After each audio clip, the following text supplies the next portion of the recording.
आज के वीडियो में संघ मोलस्का पर आधारित संपूर्ण जानकारी आपको समझाएंगे। तो पूरी जानकारी के लिए मेरा पूरा वीडियो लास्ट तक देखिए और यदि अभी तक हमारे चैनल को सब्सक्राइब ना किया हो तो सब्सक्राइब जरूर कर लीजिए। चलिए शुरू करते हैं। सबसे पहले मोलस्का का अर्थ समझ लेते हैं। तो मोलस्का ग्रीक भाषा के शब्द मोलिस से बना है। ग्रीक भाषा के शब्द मोलिस से, और मोलिस मतलब सॉफ्ट, अर्थात सॉफ्ट बॉडीज या सॉफ्ट बॉडी एनिमल। इस प्रकार से हम कह सकते हैं कि मोलस्का का अर्थ हुआ कोमल शरीर वाले जंतु। कोमल शरीर वाले जंतु। मोलस्का जंतु जगत का दूसरा सबसे बड़ा संघ है। दूसरा सबसे बड़ा संघ। पहला मैंने बताया था पिछले लेक्चर में कि आर्थ्रोपोडा सबसे बड़ा संघ है पहला, और दूसरा सबसे बड़ा संघ कौन सा है तो मोलस्का है। और इस संघ का मोलस्का नाम जॉन्स्टन ने दिया था। मोलस्का नाम किसने दिया तो जॉन्स्टन ने दिया था। और इस संघ के अध्ययन को मैलेकोलॉजी कहा जाता है। इस संघ का अध्ययन क्या कहलाता है मैलेकोलॉजी कहलाता है। और इस संघ के जंतुओं पर जो कवच पाया जाता है, जो सेल पाया जाता है, उस कवच या सेल के अध्ययन को कॉन्कोलॉजी कहा जाता है। कॉन्कोलॉजी याद रखेंगे, कहीं से भी प्रश्न बन सकता है। इस संघ की लगभग 80,000 जातियां खोजी जा चुकी हैं। इस संघ में जो जंतु हैं उनकी लगभग में 80,000 जातियां खोजी जा चुकी हैं। चलिए आप संघ मोलस्का के लक्षणों को समझा देते हैं, अर्थात general character of phylum Mollusca को समझा देते हैं। तो पहला है, इस संघ के सदस्य समुद्री जल, अलवणीय जल या नम भूमि में पाए जाते हैं। इस पॉइंट को अच्छे से समझ लेते हैं। देखिए, इस संघ में जो जंतु हैं ये समुद्र के जल में या अलवणीय जल, अलवणीय जल का मतलब होता है जो स्वच्छ जल होता है, साफ जल होता है या खारा नहीं होता है, उसको अलवणीय जल कहा जाता है, या नम भूमि पर पाए जाते हैं। मतलब इस संघ के जो जंतु होते हैं वो लवणीय, अलवणीय दोनों तरीके के जलों में रहते हैं और गीली मिट्टी में या गीली भूमि में भी पाए जाते हैं। कुल मिलाकर कहें तो समुद्री भी होते हैं, स्वच्छ जलीय भी होते हैं और स्थलीय भी होते हैं। फिर दूसरा पॉइंट है, इनका शरीर द्विपार्श्व सममित यानी बाइलेटरली सिमेट्रिकल, त्रिस्तरीय यानी ट्रिप्लोब्लास्टिक एवं अखंडीय होता है। अखंडीय यानी अनसेगमेंटेड होता है। और साथ ही है कि अनेक जंतुओं में ऐंठन के कारण शरीर असममित हो जाता है। चलिए इस पॉइंट को भी डिटेल से ठीक से समझा देते हैं। तो इस पॉइंट में द्विपार्श्व सममित अथवा बाइलेटरली सिमेट्रिकल का मतलब है कि इन जंतुओं के शरीर को ठीक बीचों बीच से काटने पर, अगर उनको ठीक बीचों बीच से काटा जाए तो ठीक बीचों बीच से काटने पर दोनों भाग समान आते हैं या दोनों भाग समान हों तो उसे ही क्या कहा जाता है बाइलेटरली सिमेट्रिकल कहा जाता है या द्विपार्श्व सममित कहा जाता है। लेकिन त्रिज्याओं से काटने पर समान ना हो, यानी ठीक बीचों बीच से काटा जाए तो समान हो लेकिन त्रिज्याओं से काटने पर समान ना हो। जैसे इस संघ का जंतु जो सीपिया है, इसको बीचों बीच से काटा जाए तो देखिए दोनों भाग समान या बराबर हैं। जितना इधर दाएं भाग में है उतनी ही चीजें इधर बाएं भाग में हैं। तो इसी को द्विपार्श्व सममित कहा जाता है। फिर इसी पॉइंट में एक वर्ड और है, त्रिस्तरीय अथवा ट्रिप्लोब्लास्टिक।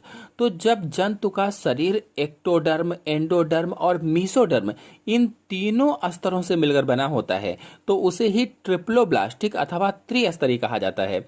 फिर इसी पॉइंट में है अखंडीय या अनसेगमेंटेड, जिसका अर्थ है कि इस संघ के जंतुओं का शरीर खंड रहित होता है। मतलब इस संघ के जंतुओं में सेगमेंट नहीं पाए जाते हैं, खंड नहीं पाए जाते हैं, इनका शरीर खंड युक्त नहीं होता है।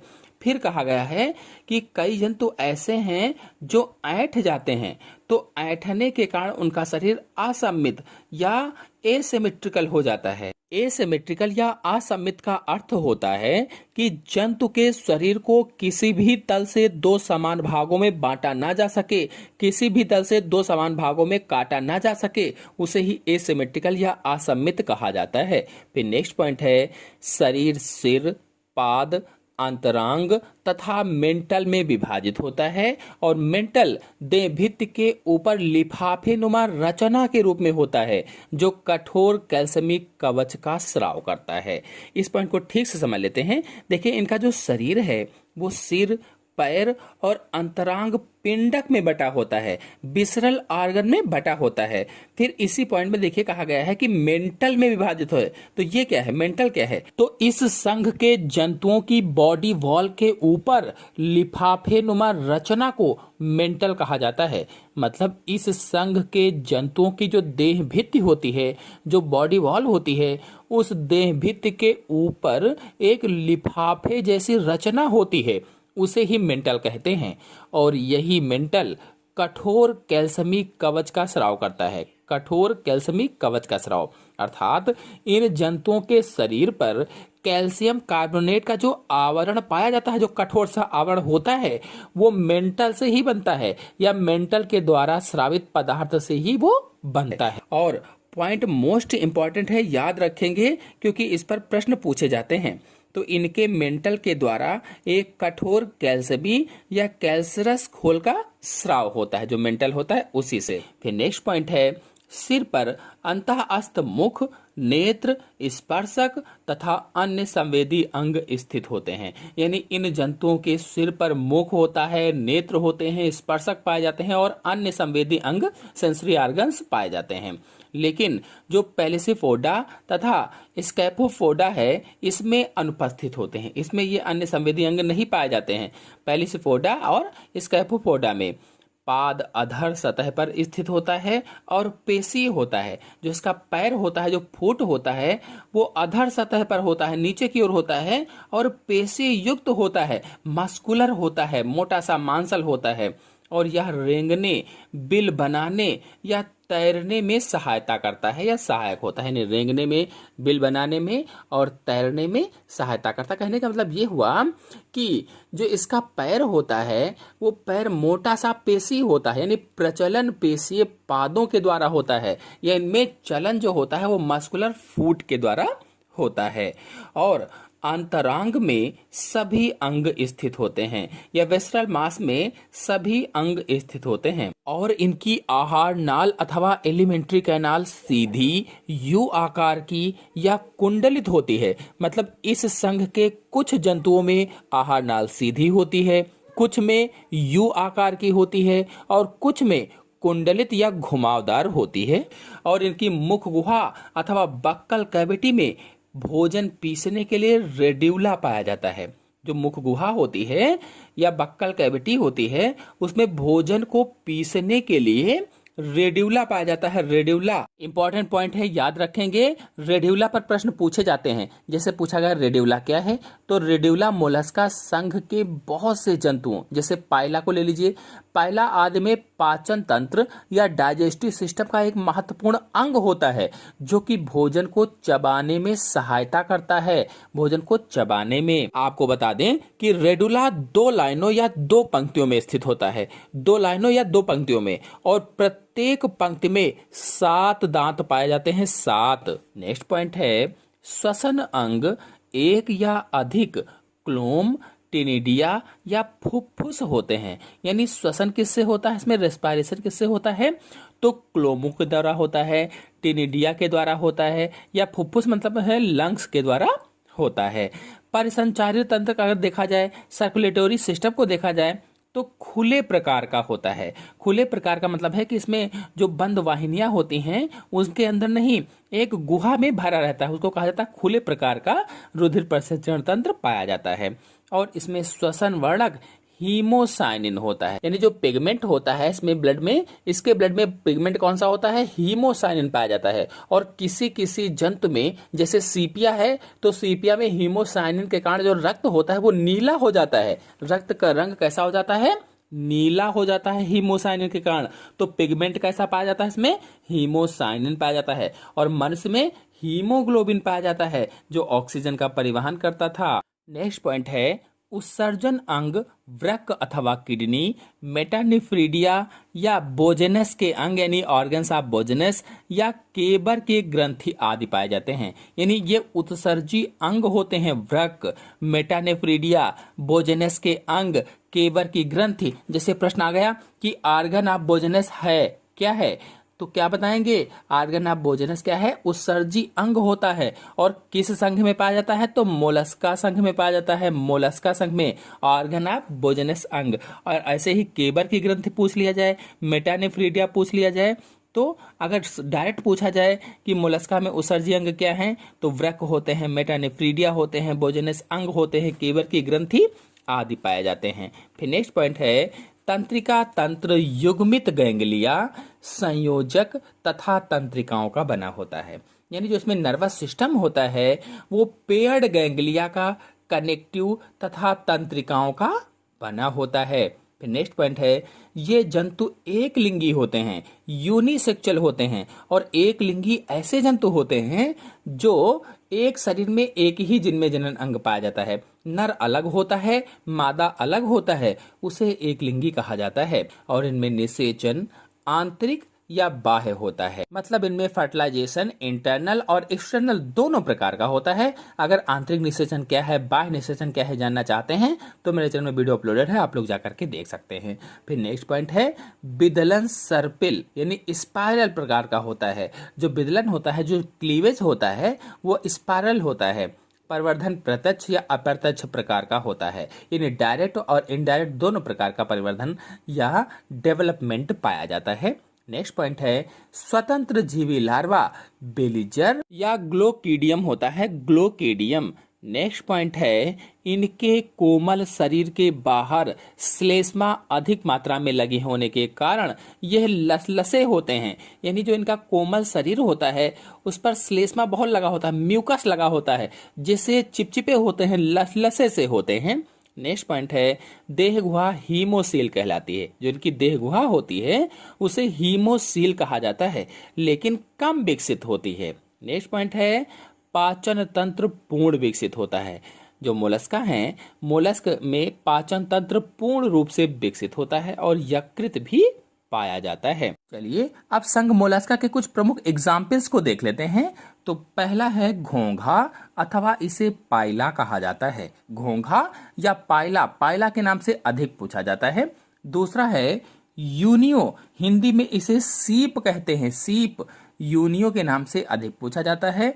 और फिर है ऑक्टोपस, फिर है सीपिया, और फिर है नियोप्लाइना, फिर है ऑयस्टर या पर्ल ऑयस्टर आदि बहुत से जंतु इस संघ में पाए जाते हैं। इनमें से जो नियोप्लाइना है ये एनिलिडा एवं मोलस्का के बीच की संयोजी कड़ी माना जाता है और मोस्ट इंपॉर्टेंट है, इस पर प्रश्न बहुत बार पूछा गया है।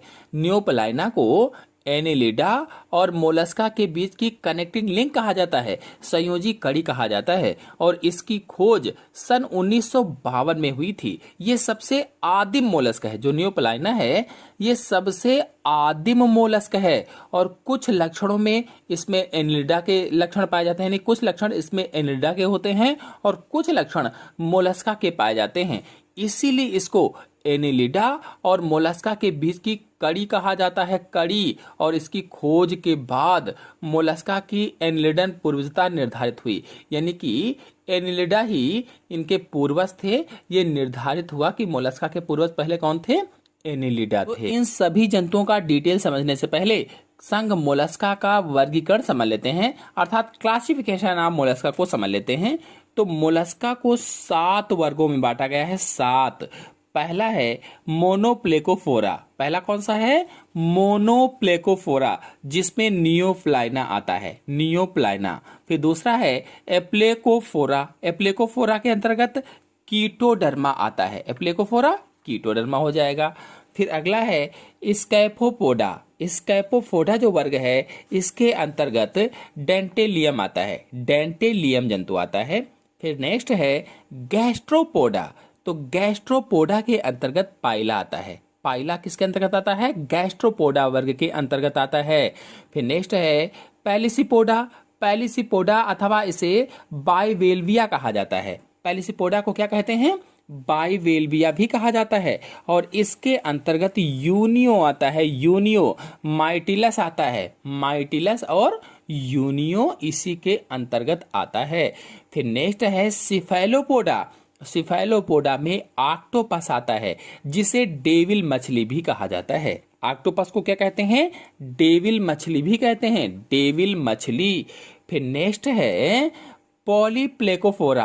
पॉलीप्लेकोफोरा के अंतर्गत काइटन आता है, काइटन। अब देखिए इस संघ में जितने भी जंतु मैंने बताए हैं उनमें से घोंघा और सीपी, इस पर बहुत सारे प्रश्न पूछे जाते हैं, यानी पाइला और यूनियो पर बहुत सारे क्वेश्चन पूछे जाते हैं, इसलिए इनको डिटेल से चित्र सहित पूरा समझना पड़ेगा। लेकिन उससे पहले इन सभी जंतुओं का फुल डिटेल चित्र सहित आप लोगों को समझा देते हैं। तो ऑक्टोपस जंतु को शैतान मछली के नाम से जाना जाता है। जो ऑक्टोपस है इसे शैतान मछली कहा जाता है, क्योंकि यह अपना शिकार चीर कर खाता है, उसे चीर डालता है, इसके बाद खाता है। यह समुद्र में पाया जाता है और इस जंतु के मुख को घेरे हुए 8 भुजाएं होती हैं। 8 भुजाओं पर 2 पंक्ति में चूसक पाए जाते हैं। 2 पंक्तियों में चूसक होते हैं या सकर्स होते हैं, जिनकी सहायता से ये अपने शिकार व दुश्मन से चिपक सकता है। और मुंह में कड़े हार्नी जबड़े होते हैं। जो मुंह होता है उसमें कड़े कड़े से हार्नी जबड़े पाए जाते हैं, जिनसे यह चीर फाड़ कर शिकार को मार डालता है। और इसके सिर पर मुख व 2 वृंत युक्त आंखें होती हैं, यानी डंठल होते हैं आंखों में, वृंत युक्त आंखें पाई जाती हैं। और सिर के नीचे गोल धड़ होता है। तो इस पर भी क्वेश्चन बनते हैं, जैसे पूछ लिया कि ऐसा कौन सा जानवर है जिसके सिर पर पैर होते हैं, तो प्रश्न इसको आप बताएंगे कि ऑक्टोपस होता है। या पूछ लिया कि ऐसा कौन सा जानवर है जिसके सिर पर पैर होते हैं, वो किस वर्ग के अंतर्गत आता है, तो सिफेलोपोडा के अंतर्गत आता है। या प्रश्न आ गया कि सिफेलोपोडा जानवरों का एक वर्ग है जिनमें, जैसे इस तरह से प्रश्न आया। अब आप इसमें कौन सा ऑप्शन लगाएंगे? इसमें आप ऑप्शन लगाएंगे पैर स्थित होता है सिर पर, क्योंकि मैंने बताया कि सिफेलोपोडा मोलस्का संघ का एक वर्ग है और इन जंतुओं में पैर या फूट सिर के चारों ओर उपस्थित होते हैं। तो इस तरह से प्रश्न बनता है। फिर अगला जंतु है सीपिया। इसे कटल मछली के नाम से जाना जाता है। यह समुद्र में पाई जाती है, कटल फिश से कहा जाता है और समुद्र में पाई जाती है। इसके सिर पर मुख व 1 जोड़ी आंखें होती हैं। सिर पर मुख होता है, 1 जोड़ी आंखें होती हैं। शरीर पर 10 भुजाएं होती हैं, 10, जिनमें से प्रत्येक पर चूसक पाए जाते हैं। खोल शरीर के अंदर पाया जाता है। जो सेल है वो शरीर के अंदर होता है। शरीर में स्याही ग्रंथि पाई जाती हैं। इंक ग्लैंड पाई जाती हैं, इंक, जिससे शत्रुओं से बचाव के लिए काली स्याही स्रावित की जाती है। शत्रुओं से बचने के लिए क्या करती है? एक काली स्याही निकालती है। तो ये प्रश्न पूछा जा सकता है कि स्याही ग्रंथि किस में पाई जाती है, इंक ग्लैंड किस में पाई जाती है, तो सीपिया में पाई जाती है, सीपिया में। और इससे क्या करती है? ये शत्रुओं से बचाव के लिए काली स्याही स्रावित करती है, काली स्याही निकालती है ताकि शत्रुओं से बच जाए। और पानी गहरा रंगीन हो जाता है। जैसे काली स्याही निकालती है तो पानी क्या होता है? गहरा सा रंगीन हो जाता है और शत्रु सीपिया को देख नहीं पाते हैं, वह बचकर निकल जाती है। इस तरह से ये बचकर निकल जाती है। अगला जंतु है पर्ल ओयस्टर अथवा मोती सीप भी से कहा जाता है। इसकी कई जातियां मोती का निर्माण करती हैं। सबसे उत्तम प्रकार की मोती पिंगटेडा की विभिन्न जातियों से प्राप्त होता है। सबसे अच्छे प्रकार की मोती किससे प्राप्त होती हैं? पिंगटेडा की विभिन्न जातियों से प्राप्त होती हैं, जिन्हें सामान्यतः पर्ल ओयस्टर के नाम से जाना जाता है। Pearl oyster. आपको बता दें पिंगटेडा बुल्गेरिस मोती उत्पन्न करने वाली भारतीय प्रजाति है, पिंगटेडा बुल्गेरिस, और इसे भारतीय पर्ल ओयस्टर भी कहा जाता है। भारतीय पर्ल ओयस्टर। बता दें कि कैसे मोती बनती है। तो जब कोई बाहरी वस्तु जैसे सिलिका है इसकी त्वचा के खोल और मेंटल के बीच में धंस जाती है या फंस जाती है, तो त्वचा के द्वारा एक विशेष पदार्थ नेक्रे का श्रावण होता है। विशेष पदार्थ का नाम क्या है? नेक्रे का श्रावण होता है। और यह नेक्रे पदार्थ उस बाहर से आए हुए सिलिका कण के चारों तरफ जमा हो जाता है, उसके चारों ओर जमा हो जाता है। इस प्रकार से कुछ सालों के बाद मोती बन जाती है। और ये जो नेक्रे पदार्थ स्रावित होता है, इसी नेक्रे पदार्थ को मोती की माता भी कहा जाता है, मदर ऑफ पर्ल भी कहा जाता है। मोती की माता अथवा मदर ऑफ पर्ल के नाम से भी जाना जाता है। अब इस संघ में दो मोस्ट इंपॉर्टेंट जंतु पाइला अर्थात घोंघा, यूनियो अर्थात सीप, दोनों के बारे में डिटेल से चित्र सहित पूरी जानकारी नेक्स्ट वीडियो में समझाएंगे, क्योंकि इन पर बहुत सारे प्रश्न बहुत बार आते हैं, तो इनको डिटेल से समझना पड़ेगा। तो नेक्स्ट वीडियो की जानकारी के लिए मेरे चैनल को सब्सक्राइब कर लीजिए, और वीडियो अच्छा लगा हो तो वीडियो को लाइक और शेयर कीजिए।